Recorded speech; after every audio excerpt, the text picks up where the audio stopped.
आज बाबू चिपिडीही पंचायत उच्च विद्यालय 25 वर्ष पूरा होती एवं तार रौप्य जयंती उत्सव ये विद्यालय अनेक मेधावी छात्र छात्री मानक देइछि।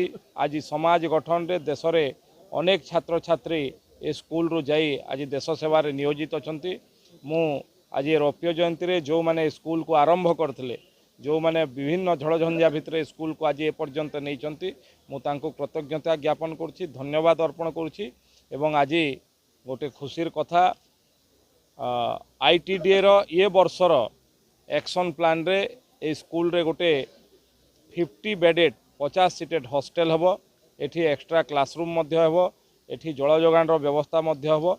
ये स्कूल आगामी दिन रे समृद्धशाली झारसुगुड़ा गठन रे तार भूमिका निर्वाह करिवो। मु स्कूल रो समस्त वर्तमान रो छात्र छात्री शिक्षक शिक्षयित्री